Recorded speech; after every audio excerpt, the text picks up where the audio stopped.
السلام علیکم ورحمۃ اللہ وبرکاتہ۔ حضرت محمد نبیوں میں آخری نبی صلی اللہ علیہ وسلم۔ اہل سنت والجماعت کا اتفاق ہے کہ اللہ تعالیٰ کے رسول صلی اللہ علیہ وسلم نے فرمایا ہے کہ سب سے پہلے اللہ تعالیٰ نے میرا نور پیدا کیا ہے اور پوری دنیا کو زمین سے آسمان تک میرے نور سے جگمگایا ہے۔ کعب احبار سے روایت ہے کہ اللہ تعالیٰ نے حضرت آدم علیہ السلام کو پیدا کیا، نور محمدی صلی اللہ علیہ وسلم کو ان کے ماتھے میں رکھا۔ جب حضرت شیش علیہ السلام پیدا ہوئے تو وہ نور ان کے ماتھے میں چمکا، اور اس نور کی نگہبانی کا قول و قرار ان سے اس طرح لیا گیا ہے کہ اس نور کو علاوہ پاک بی بی کے کسی کو مت سونپنا۔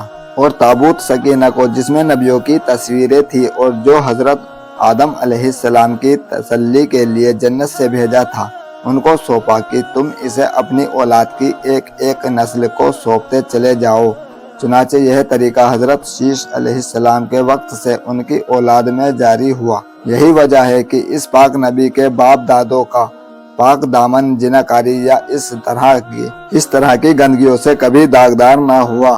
اس کے بعد حضرت نوح علیہ السلام وہ نور شام کو ملا اور چلتے چلتے حضرت ابراہیم علیہ السلام کے ماتھے میں ظاہر ہوا۔ پھر حضرت اسماعیل علیہ السلام سے ان کی اولاد کی طرف چلتے ہوئے عبد مناف کے ماتھے میں آیا۔ عبد مناف کے 4 بیٹے تھے: عبد شمس، ہاشم، عبد المطلب اور نوفل۔ ہاشم پیغمبر اسلام حضرت محمد صلی اللہ علیہ وسلم کے دادا تھے، اور حضرت امام شافعی رحمۃ اللہ علیہ بھی ان کے پوتوں میں ہیں۔ پھر ہاشم عبد مناف کے مسند پر بیٹھے، حاجیوں کو پانی پلایا، زمزم کا انتظام اور کعبہ کی کنجی انہی کے پاس تھی۔ وہ بہادری اور سخاوت میں اپنے زمانے میں بے مثال تھے۔ پھر ان کے بعد مکہ کی سرداری عبد المطلب کو ملی۔ عبد المطلب نے منت مانی کہ اگر میرا سپنا سچا ہوا اور اللہ نے مجھے 10 بیٹے دیے تو ایک بیٹے کو قربان کر دوں گا۔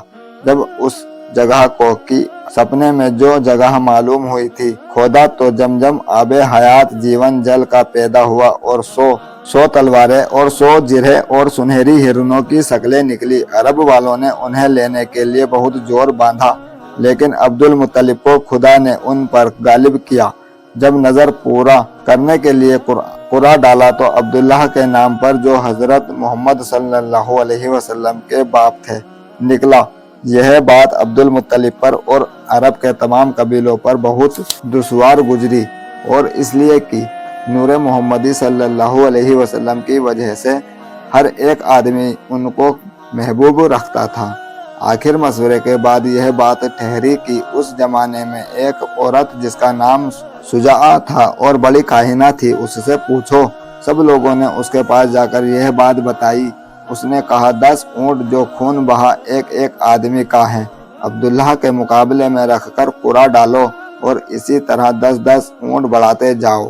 جب قرعہ اونٹوں پر پڑے تو تب ان کو عبداللہ کے بدلے فدیہ دو اور صدقہ کرو۔ مطلب یہ ہے کہ جب نوبت 100 اونٹوں کی پہنچی تب قرعہ اونٹوں کے نام پر پڑا۔ عبد المطلب نے بہت خوشی سے اونٹوں کی قربانی کر کے منت پوری کی۔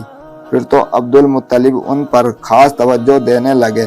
جب بالغ ہوئے تو ان کی شادی آمینہ بنت وہب بن مناف کے ساتھ کر دی، جبکہ عبداللہ کی خوبصورتی کی شہرت حجاز کے تمام قبیلوں میں تھی، اور اکثر عرب کے سردار اپنی بیٹی دینے کا پیغام عبد المطلب کو دیتے تھے، اور قوم کی عورتیں نور محمدی صلی اللہ علیہ وسلم کی وجہ سے جو عبداللہ کے ماتھے میں چمک رہا تھا، دیدار کی تمنا لیے ہوئے راستے میں بیٹھی تھی۔ عبداللہ بت خانوں میں جاتے تو بتوں کی آواز آتی کہ اے عبداللہ، یہ جو نور تیرے چہرے میں چمکتا ہے، ہماری خرابی اسی سے ہوگی، ہم سے کبھی قریب نہ ہوگی۔